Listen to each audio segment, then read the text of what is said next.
Good evening and welcome to our board meeting. We will adjourn our committees and go into our public meeting at this time. If everyone would rise for the Pledge of Allegiance.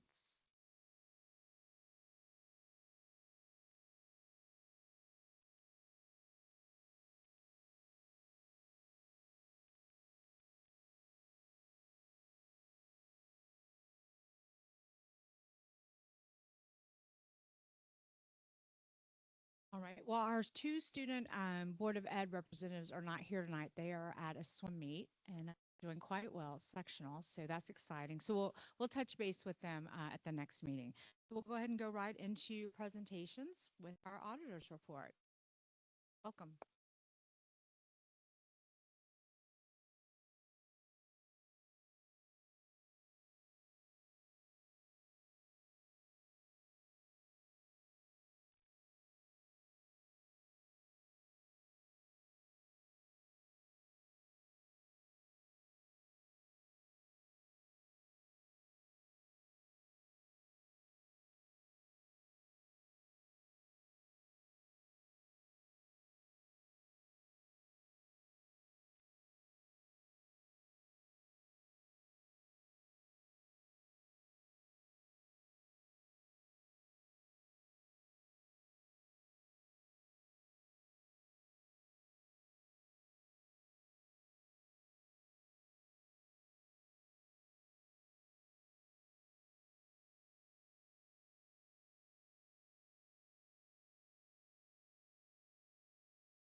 Anybody have any?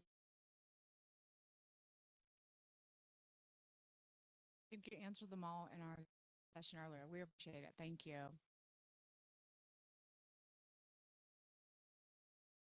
And Dr. Hayes is going to do a presentation on facilities. Thank you. So I'm going to invite Mr. Curcio, our Director of Transportation, and Mr. Roitze, our Director of Facilities, to come up with. And so the purpose of this presentation is just to give you an update on what we've been discussing in our Facilities Committee and planning for considerations for our May capital project. Next slide.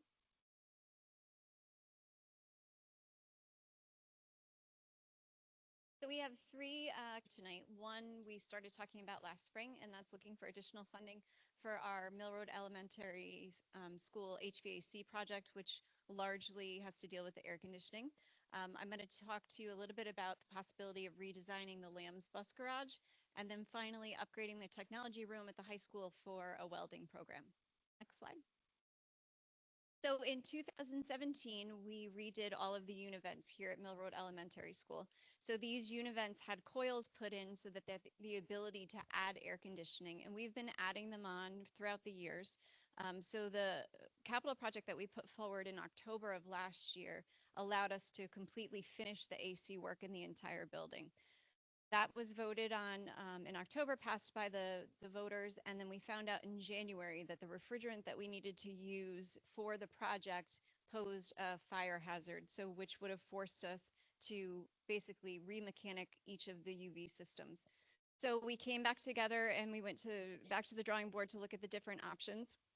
One option was to rip out every univent and completely replace it. The other option was to run a similar system to the high school, which was a cold water chiller system. And that was the option that we voted on because it's more economically safe, it's sustainable. I'm going to let Mr. Roitze talk a little bit more about the advantages, but essentially what we would like to do is run piping. We have a chiller outside and run piping of cold water throughout the whole building, which would then be funneled through the UV systems to cool off the building. Okay, under the original plan was to keep going with what we already have, and that's each room has its own separate unit on the roof. There's much bigger footprint, much more maintenance, energy costs, etc. And then with the new decarbonization laws, it changed what we were going to actually do. So it affected the coils in the room, as well as it, like Dr. Hayes had said, um, there's a flammability to the refrigeration, so that changed the overall architecture of design. So what I'm very happy to say, I really am in favor of the chilled water. It's a much different project, um, but very responsible. It enables us to use the current system so we don't abandon what we currently have. Either way, we'd be adapting over the other systems that don't have AC currently. Either way, we'd be doing that. Um, but also with the new design, we have is in our hallways. We currently have, as you know, we have boilers that heat this building. We use steam. We use hot water. So with this design, we'll have a chiller like the high school. That chiller's on the roof of the school. This chiller would be a pad mount outside. And what it would do is it would run cold water veins basically through the whole building. We'd pick up all the rooms that do not have AC. And then we'd also have the ability to, as time goes on, as the units fail, we tie them on the new cool water system. So very versatile. And then it also, once we were making chilled water, no matter what happens, that it will never change. Versus right now, as the laws change, we have to change with the laws. So much better design, but more work. This is what I was speaking of before. This is the current chiller at the high school. It sits on the roof. You don't really see too much of it. We'd have something very similar. It would be outside where our dumpster area is.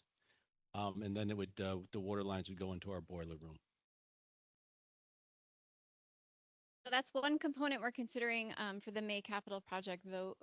If you remember, the voters passed $2 million towards the project. Our estimation right now is that in total it would be a $6 million project. So we would be looking for about $4 million to complete that work. Next slide. The second thing that we're considering is a redesign of the Lambs bus garage. Next slide. So this is a picture of our current garage. It was actually built in 3 iterations. The main part in the middle, that was the original building that was built in the 1950s, and then the 2 additions in the 1970s and then the late 1990s. From the outside, it looks okay. Most people haven't been in our Lambs bus garage, but I'm going to take you on a visual tour and let Mr. Curcio comment on some of the spaces. Next slide.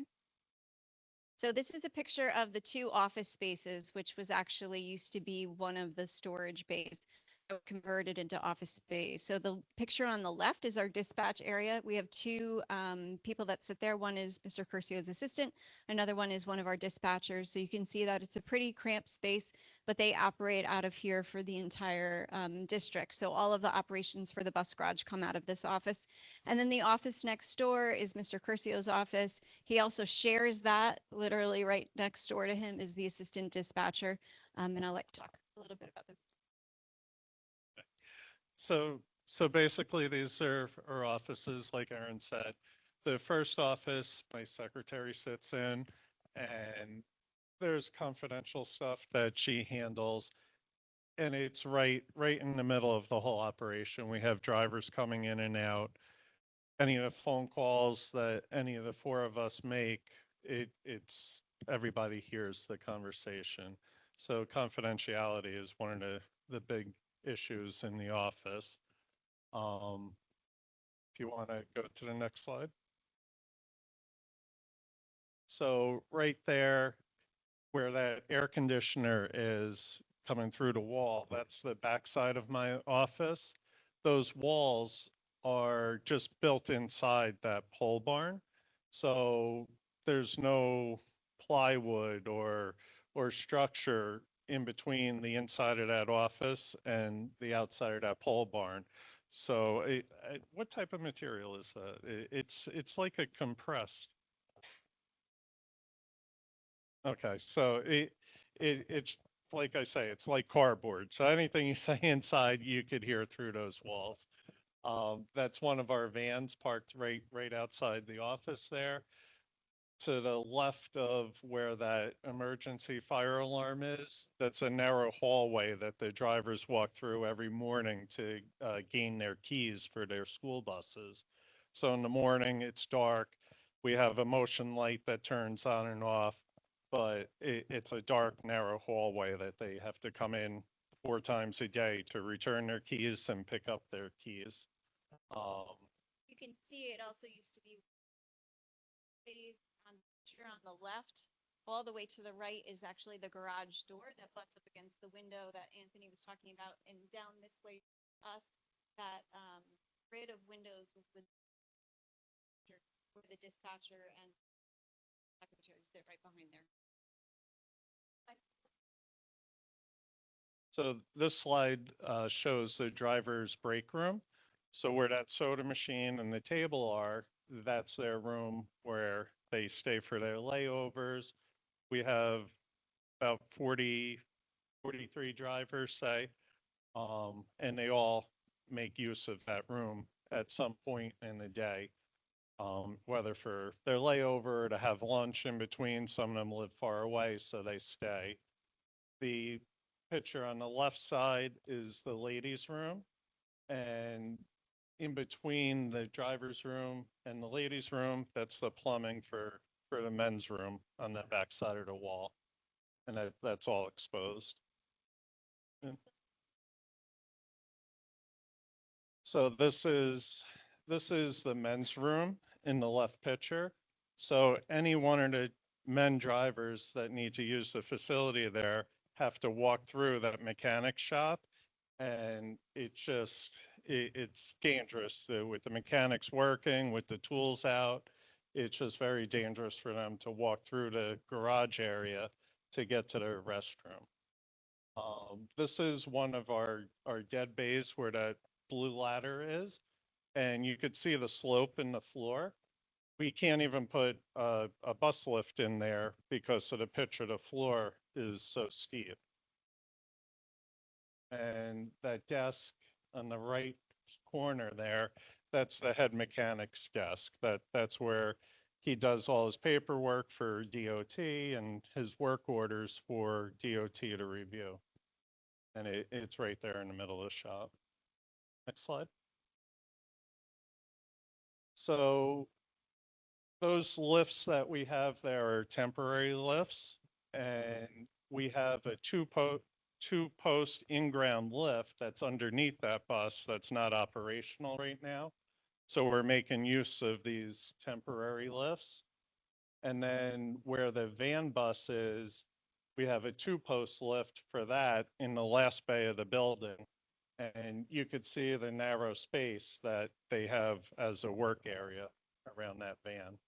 So we're hoping to get more space for that van bay, and we're hoping to get a new two-post lift for the main buses. Next slide. So this is our pole barn, and this is where all the buses sleep at night. So when they're done with their runs at the end of the day, they pull in, and it's a dirt floor, and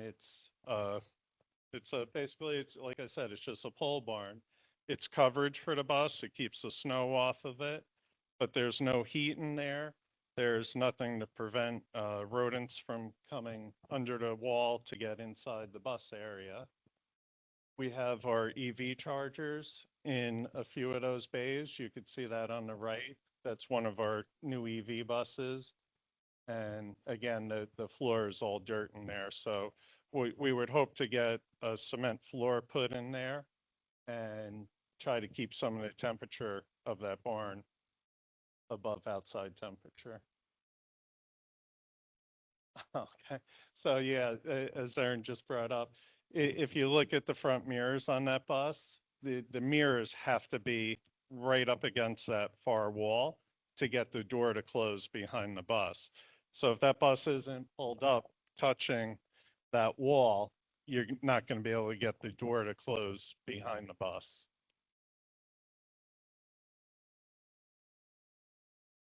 And then this is our wash bay with our water recycle system. Right now, we have two pressure washer hoses in there, and the drivers pull their bus in, and they manually wash it with that wash brush and soap in the bucket, and then they utilize the pressure washer. That water goes down into that drain in the center of the floor, and then works its way to those recycle tanks on the left side. We'd like to get a more up-to-date system for the water recycling. Um, yeah, just something that's more effective than what we have there. Next slide. And the third component that we are considering for the May Capital Project is upgrading the welding program. Next slide.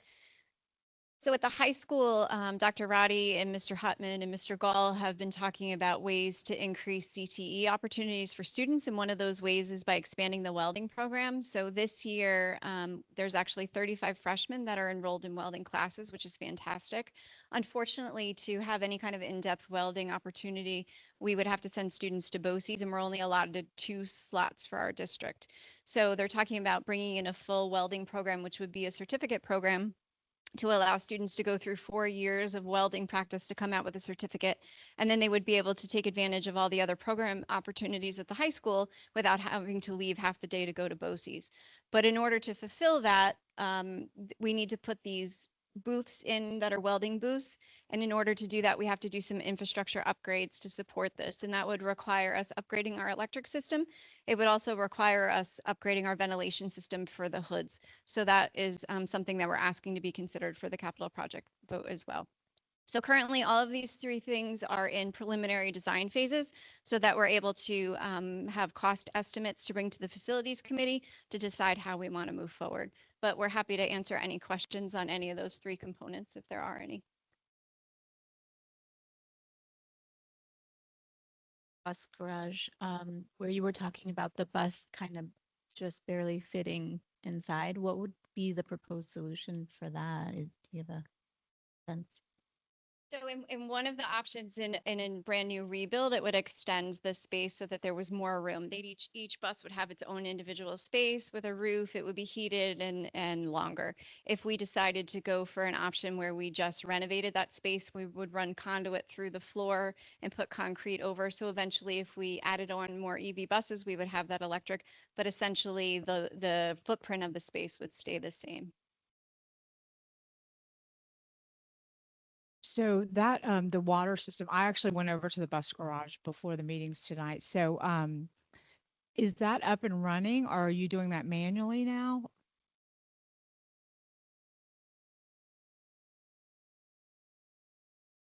Right. And so to upgrade something, just if you were to do that, what's the cost just for that?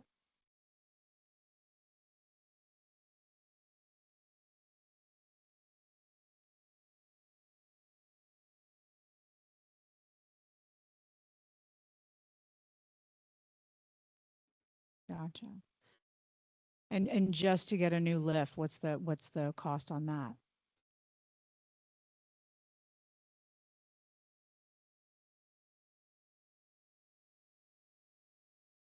Just that.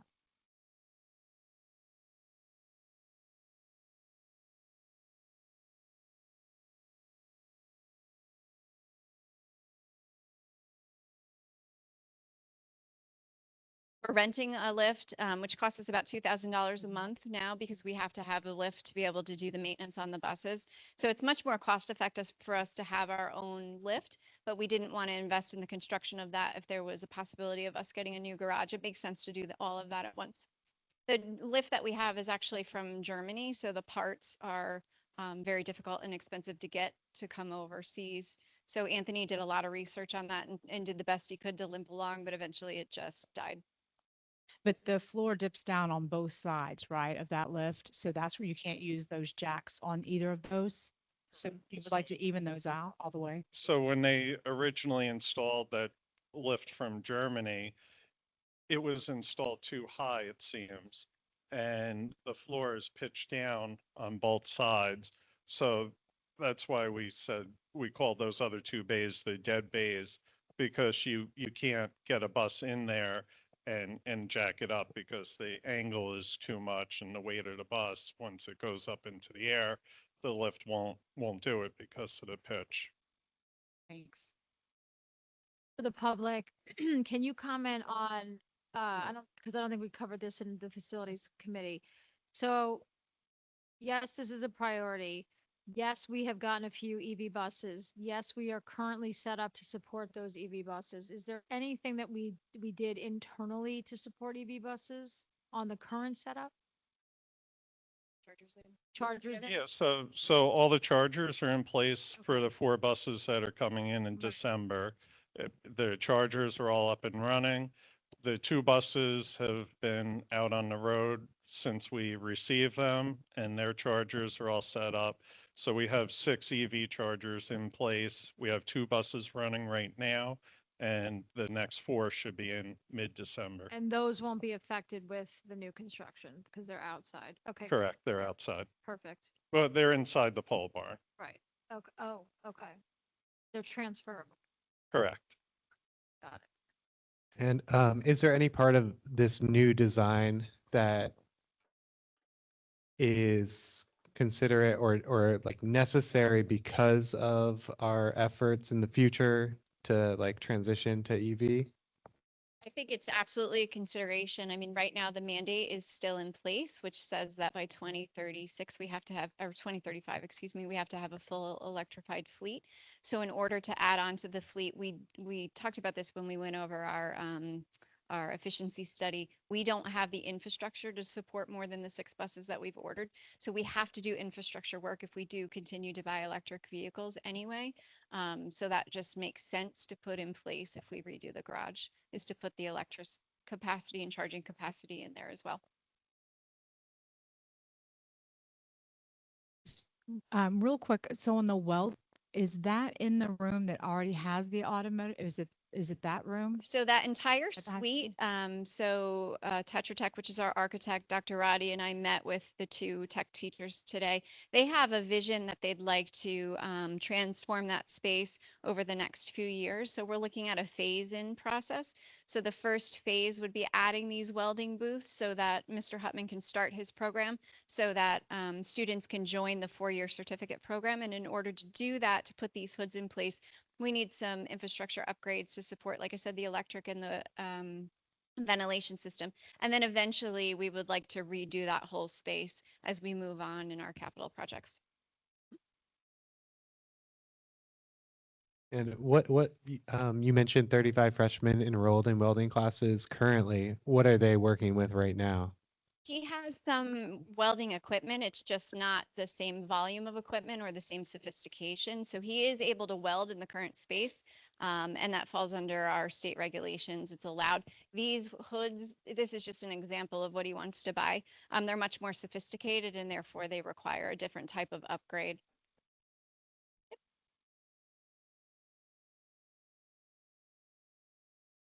So I know we offered tours, and just let me know when you want to come and somebody will be there if you're not driving.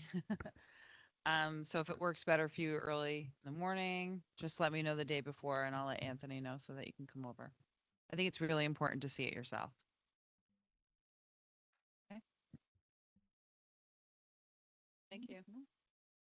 All right, well, that brings us to our first recognition of visitors. If anyone would like to speak, we ask that you come to the podium, state your full name, speak into the microphone, and that you limit it to 3 minutes.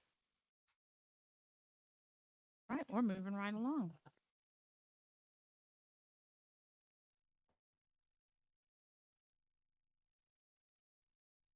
Okay, so it's already November. We send out a few emails about food insecurity. So if you have anybody that you're aware of that needs that support, we gave our numbers for our social workers too, but there are lives this week actually in Poughkeepsie, but also that families can center today. There is a lot of resources. So we're actually looking to see if we can actually support their community, stepping up here and giving. So that's been really good. So if you have anybody that you know that needs that service, reach out to us. We've had a lot of action at Mill Road. I know we shared, you can see the work board reports that there's been a lot of action around. Um, we also, next week, we have our Veterans Day in celebration. So if you're, you can also read about the continuation of our Let It Grow program. Like I said, there was the BK pumpkin trip. Rothman, they hit some pumpkins. So also over at Linden Avenue, we had our annual, you can see all the displays for the Day of the Dead. Thank you. Helps us appreciate that. Also had a Diwali celebration over at, and last night was absolutely wonderful. With some of you last night at the Cooking for a Change, and I believe that they made over. So the students were great. They were able to do. They were very excited. They got to. It was a packed house, but I really appreciate Ms. Downey's work on that, especially connecting. That money will go to a school in Mexico. She's been part. We can do to make change on their own. Absolutely wonderful. And some things going on in the high school. One of the things that I think is really great, we've been talking a lot about AI and how to get into our school. So our students will be learning how to use Khan Academy during their study. Support them. I know we had some issues with not hosting maybe the PS, but we were able to do that. So, and I think we had 83 here. So that we had our Great Skills Trade Fair. Dr. Summers was there, and thank the county executives, for her support on that, and that was packed. And I think a lot of local people went, and our students will participate and learn about skilled trades throughout the area. Our fall season is winding down, and you can see from Mr. Casada's report, we had over 375 students participate in athletics this year. We also would like to publicly acknowledge Bard College, as you know, that we have had upgrades with our fields and unable to plan a lot of that. Very supportive of our program athletes. Thank them publicly for the time. I want to commend Amanda Ellis, guest director. She had a great family night, iconic resources. About 30 parents. And if you got her, she's going to name present parents. She has another night coming up on Thursday, November 20th. Also to reach out to students with disabilities. Education. We also had a visit. Okay. You know that we have our 2-year grant.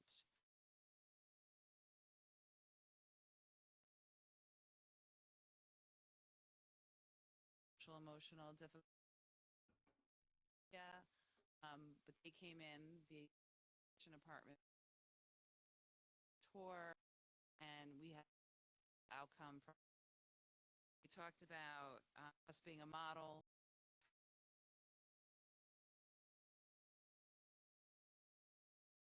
Very happy to have that action and them to see sure that everybody really worked hard on that. And I think continuing to look at ways to supplement grants to keep them going. That is budget. Yeah, and Ellie and I had a chance to go to the NISBA conference in New York City, and we management strategies in the district, and I think it was very well received. I've emailed asking us about our budget expo, about our community, how all talked a lot about AI, a lot of chips discussed that with their current. It's just good to network and see.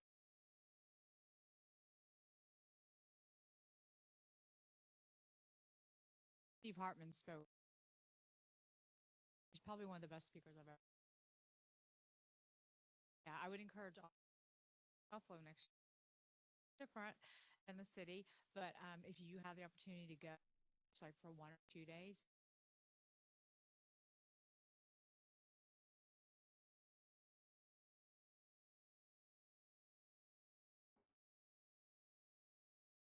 Good evening. So my focus on, thank you, speaking of this program, complement that whole program, that it's doing great things for students so and school right district. So my focus will be on our second superintendent's conference day that was held on November 4th, busy day. Highlights at the high school. He presented a number of workshops on AI. I sat in, which I very engaging, was creating greater profile AI. And teachers participated. They had the opportunity to create their own projects, classes.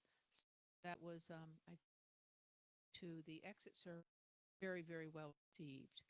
We also did some more work with creating your own chat box with school. And then there were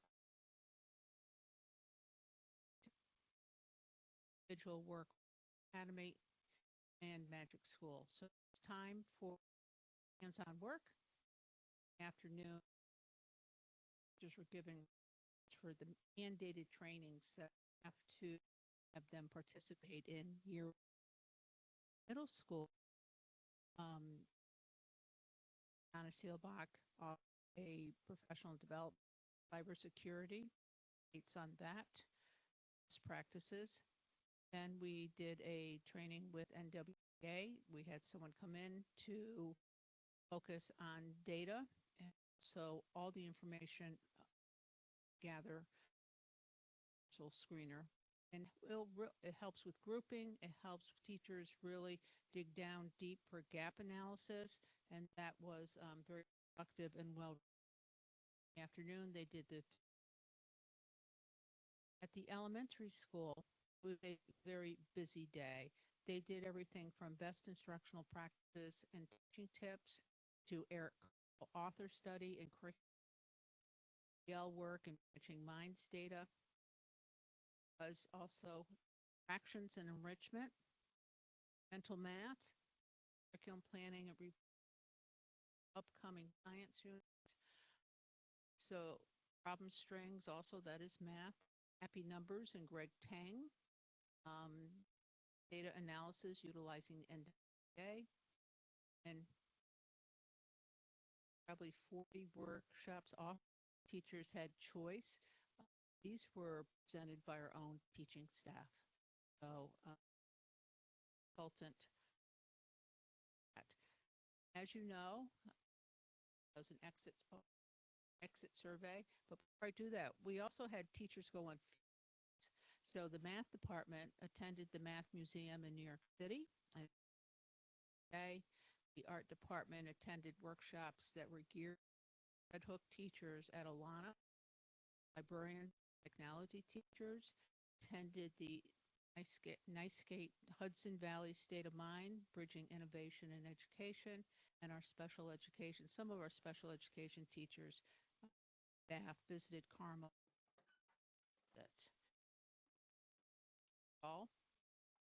The high school, the overall exit survey rating, this is out of 5, was 3. Good. Some of the events got even score 5. So that was middle school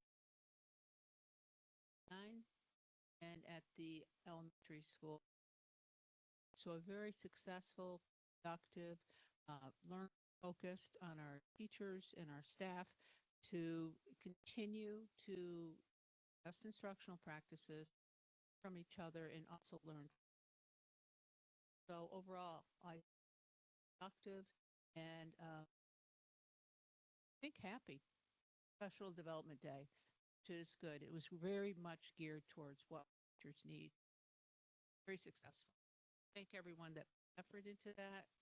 Special thank you to my administrative staff who really does take this very as an opportunity to continue to support teachers' tool boxes so that they instructional leaders in their day.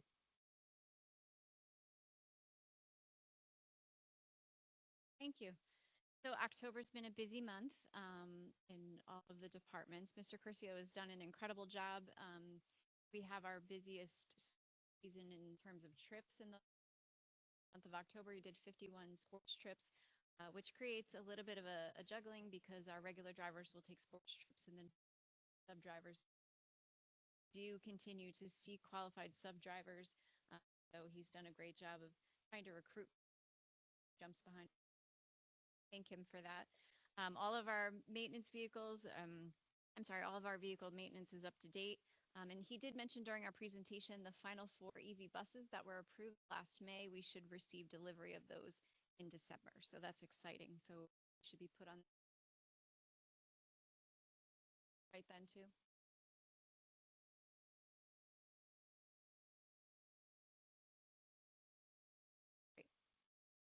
Mr. Roitzi has also been busy with different facilities things. The gym renovation is almost complete. We're going for our final punch list items and meeting with the contractors on that.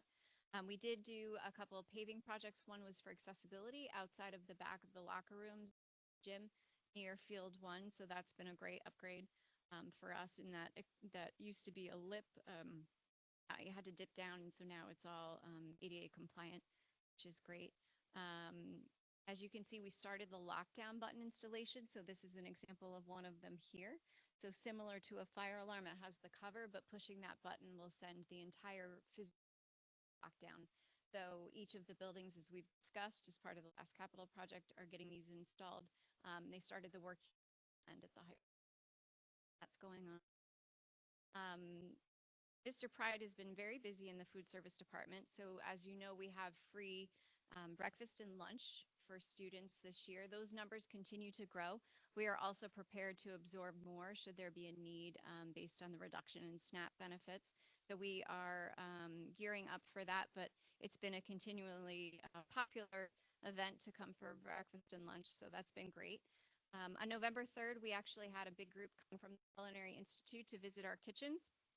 So one of the things that we're doing is looking for a collaboration of having students from the culinary come and volunteer in our kitchens and then maybe being designated as what's called an externship site so they can do 6 months of work here as an option in the food service industry. So we're looking to collaborate on different ways for that. So we had a group come tour here at Red Hook and also in Rhinebeck as well. So a lot of opportunities there in partnership that Mr. Pride is spearheading, which is great. Dr. Worden mentioned the no-cost market. That's actually something that's run by the community center, which will take place this Saturday. The no-cost market is an opportunity for families that were invited to come to. They get a poultry of some type, usually chicken or turkey. They get produce that was donated to the community, and then the Red Hook Rotary is there to give out coats, clothes, and outerwear for the cold months. But Mr. Pride and Mr. Anthony will be there demonstrating on ways to produce food that they can have. So they essentially get a full meal and however way they want to use it. Right now, there are 250 individuals or families that are signed up for that. So it's a great opportunity for our community. Anybody that struggles, and this was something that predated our SNAP decline. So this will be the 3rd year of that happen this weekend. We also have the Regional Roots Culinary Training Team coming in November 20th. They're actually coming to Mill Road and they're going to help our kitchen staff put put on a Thanksgiving meal for our students. So this is one of the opportunities that happens through the Cornell Cooperative Exchange Program. They actually master trainers or master chefs come work with staff to show them different techniques and training, knife skills, different preparation techniques.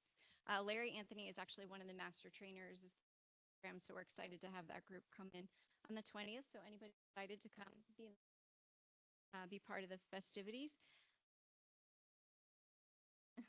And then finally, in November, Mr. Pride is doing the New York sourced ingredients. So the whole month of November, 30% of his meals are all New York sourced ingredients. So he's getting creative with the menu, which is exciting, and we're looking to grow that market as well. The Red Hook Education Foundation has given us their first round of grants, which is awesome. So they're doing 3 different rounds this year. So this first round of grants went to support STEAM supplies at the Miller Road Elementary program, which is support field trip for our high school flex students to go to Broadway, a sensory table for our preschool students, monies to go to the New York State Council for Student Leadership and Student Activities, and they are also had a very successful fall fundraiser. This is the first time they've had a fall fundraiser, and they are donating $2,000 towards the interior renovation at the high school. So we thank them for that and all of their support. The Red Hook Rotary, the Interact students did a highway cleanup in October. As I mentioned, they are participating in the coat drive and the no cost market in November, and then are hosting the Rotary Citizen of the Year dinner on the 15th of November. Tickets are on sale through tomorrow. And this year they're honoring Lisa Murray and Maria Scabelli. And they are, Lisa has put on the post-prom party for over for the district. She's done an incredible job. And Maria has been helping her for the last 20 years. Those individuals are being honored. Tickets are there. Great to go celebrate both of them because they've done so much for our. Sure. Just curious about the bus drivers. Why the substitute bus drivers take over and for the regular bus drivers and the regular bus drivers do the sports runs? Yeah. Just curious about that.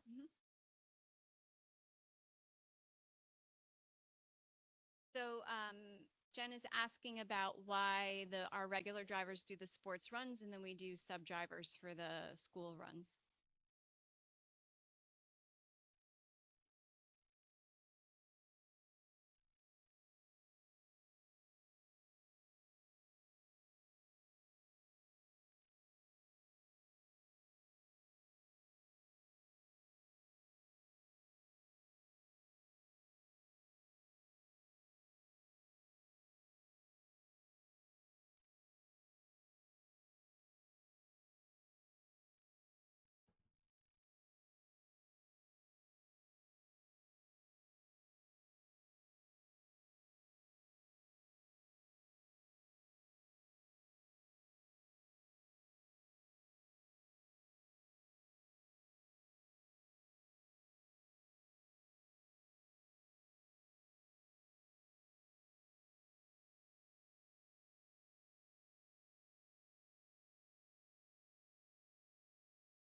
Navigate. Yes, you did. Thank you. Didn't know about that. Thank you.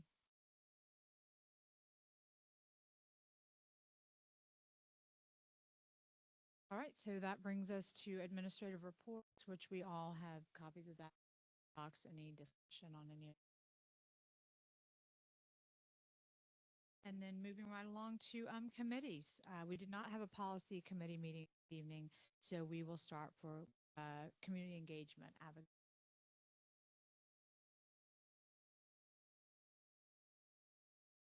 Also be advocacy. We can add that on.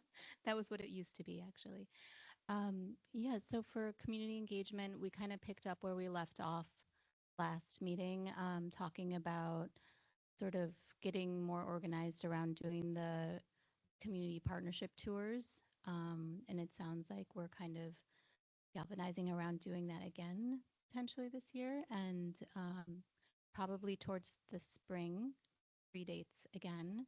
And then we would kind of make that announcement out to the community and see who would be interested in attending those tours. They could attend one tour, two tours, three tours, maybe tours. We're kind of trying to be more open. Last year, it was that we really encouraged people to attend all three tours. So I think that was a little bit limiting in some ways. So we're hoping to reach maybe more people, different people who are interested in visiting the schools and hearing about them from, maybe talking about different topics and having some presentations. We'll get to those details to come. Good. Have to like submit an application to be on the partner?